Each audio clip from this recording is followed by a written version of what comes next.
అదే RTV app వార్తల్ని క్షణాల్లో చదివే అవకాశం ఉంటుంది. ఒక న్యూస్ పేపర్, ఒక టెలివిజన్ ఛానల్ మీ చేతుల్లో ఎప్పుడూ ఉంటాయి. రాష్ట్ర రాజకీయాల్లో పసుపు జాతీయ బోర్డు మార్పులు చేస్తుందని చెప్పొచ్చు. మొత్తంగా నిజామాబాద్ జిల్లాలో పసుపు కేంద్రంగా ఉద్యమాలు ఎన్నో జరిగాయి. అందులో భాగంగానే ఇటీవల కాలంలో 19 ఎన్నికల్లో పసుపు బోర్డు అంశాన్ని తెరపైకి తెచ్చారు. పసుపు బోర్డు కోసం మేము బాండ్ పేపర్ రాసిచ్చారు. ధర్మపురి అరవింద్ ఎంపీగా ఎన్నికయ్యారు. మరోసారి కూడా పసుపు బోర్డు ప్రకటనతో మరోసారి నిజామాబాద్ జిల్లాకు సంబంధించిన ఎంపీగా గెలుపొందారు. 2 పర్యాయాలుగా గెలుపొందిన నిజామాబాద్ ఎంపీ ధర్మపురి అరవింద్ నిజామాబాద్ జిల్లా కేంద్రంగా దేశవ్యాప్తంగా పసుపు పండించే ప్రాంతాలకు అనుగుణంగా నిజామాబాద్ జిల్లా కేంద్రంగానే పసుపు జాతీయ బోర్డు ఏర్పాటు చేశారు.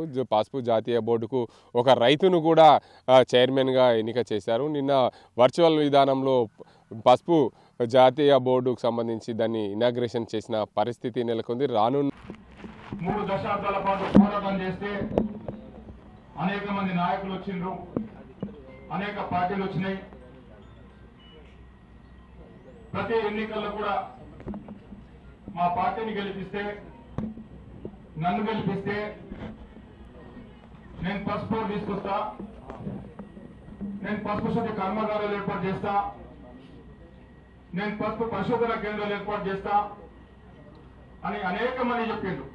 కానీ 2019లో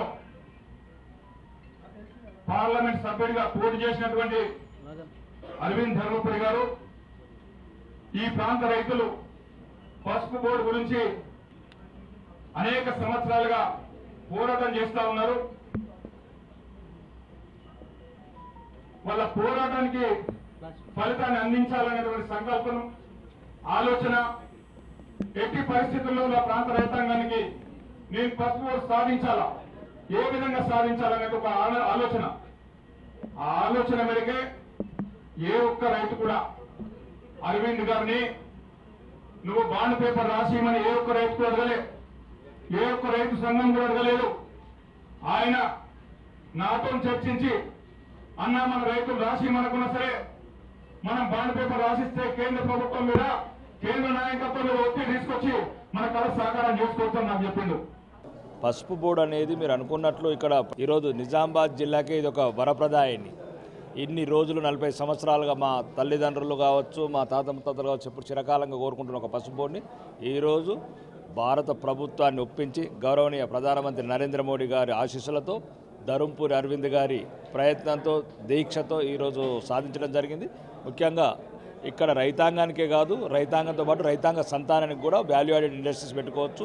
మీరు అమెరికా ఎలా అయితే విదేశాలకు పంపించుకుంటున్నారో పిల్లల్ని, ఆ పిల్లల్ని ఇక్కడ ఇండస్ట్రీస్ పెట్టి వాల్యూ యాడెడ్ ప్రొడక్ట్స్ తయారు చేసి ప్రపంచానికి ఎగుమతి చేయడానికి దాని ప్రధాన ఉద్దేశం. మరి వచ్చి ఈరోజు మా ప్రాంతంలో రైతులే ద్వేషిస్తున్నారు మమ్మల్ని. రైతు బిడ్డలుగా మేము ఏం పోరాడుతున్నాము? ఎవరైతే రైతులు ఉన్నారో ఎకరాల కొద్ది పసుపు పండిపించే రైతులు బాల్కొండ ఆర్మూర్లో రైతు బిడ్డలమైన మమ్మల్నే ఇబ్బందికరంగా వాళ్ళు చూస్తున్నారు. ఎవడైతే రైతులకు ద్రోహం చేస్తాడో, ఎవడైతే రైతులను ముంచుతాడో ఆ రైతులే మా వాళ్ళు, మా సోదరులు కొద్ది మమ్మల్ని ఇబ్బందికరమైన పరిస్థితులు ఉన్నాయి. కాబట్టి భవిష్యత్తులో మీరు ఆలోచించండి. మీ బిడ్డలం మేము రైతు సోదరులము, రైతు కుటుంబాలకు వెళ్ళి వచ్చినాము. ఈరోజు రైతు కన్నీరేందో తెలుసు, చెమట చుక్కలు తెలుసు.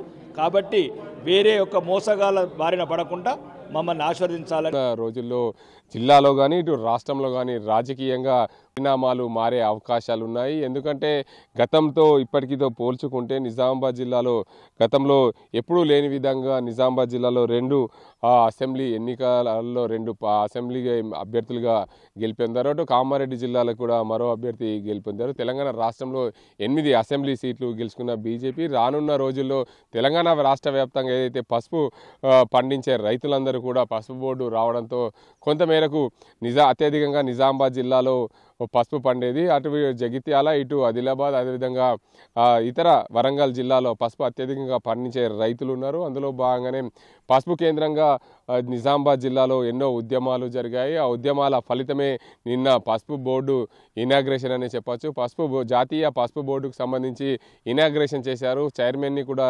ప్రకటించింది కేంద్ర ప్రభుత్వం. అందులో భాగంగానే ఇటీవల కాలంలో చాలా పార్టీలు కూడా రాజకీయం చేశాయి. పసుపు బోర్డు ఇంకా తెస్తలేరు, బాండ్ పేపర్ రాసి ఇచ్చారని దానికి పులి స్టాప్ చెప్పారు నిజామాబాద్ ఎంపీ ధర్మపురి అరవింద్. అందులో భాగంగానే నిజామాబాద్ జిల్లా కేంద్రంగా ఏర్పాటు చేసిన పసుపు బోర్డు చూసుకోవచ్చు. పసుపు బోర్డుకు ఒక రైతుని పసుపు బోర్డు చైర్మన్ ఎన్నుకొని పసుపు రైతులకు శుభవార్త తెలిపారు. అందులో భాగంగా ఎన్నో ఏళ్ల కళ పసుపు రైతులకు సంబంధించి చూసుకుంటే వాళ్ళ కళ నెరవేరింది. పసుపుకు ధర స్థిరంగా ఉండే అవకాశాలు ఉన్నట్లు రైతులు భావిస్తున్నారు. రానున్న స్థానిక సంస్థలు అదేవిధంగా ఎంపీటీసీ, జెడ్పీటీసీ, సర్పంచ్, మున్సిపల్ కార్పొరేషన్లు, మున్సిపల్లు వీటన్నింటికి కూడా పసుపు బోర్డు రావడంతో వీటన్నింటి కూడా పార్టీ ప్రభావం చూపే అవకాశం ఉంది. గతంలో నిజామాబాద్ అర్బన్ నియోజకవర్గంలో చూసుకుంటే అర్బన్ నియోజకవర్గం ఉన్న నిజామాబాద్ కార్పొరేషన్ పరిధిలో 28 కార్పొరేటర్లు గెలుచుకున్న పరిస్థితి ఉంది. ఇప్పుడు రానున్న స్థానిక సంస్థలే ధ్యేయంగా ముందుకు వెళ్తే మాత్రం బీజేపీ క్లీన్ స్వీప్గా కొంచెం ప్రభావం చూపే అవకాశం ఉంది. పసుపు బోర్డు అంశాన్ని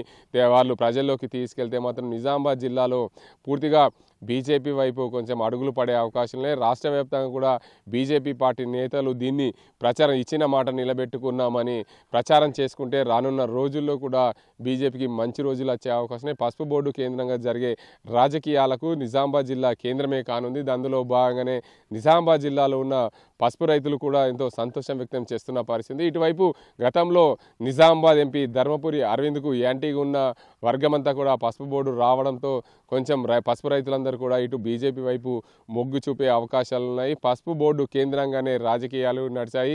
ఇప్పుడు కూడా పసుపు బోర్డు కేంద్రంగానే పసుపు బోర్డు ప్రకటన రావడంతో పూర్తిగా రాజకీయం కూడా పసుపు వైపే మొగ్గు చూపే అవకాశాలు. మరోవైపు పసుపు రైతులకు పూర్తిగా మద్దతు ధర వచ్చే అవకాశాలు, దీని ద్వారానే ఎక్స్పోర్ట్ ఇంపోర్ట్ కూడా పెరిగే అవకాశాలు ఉన్నట్లు తెలిపారు.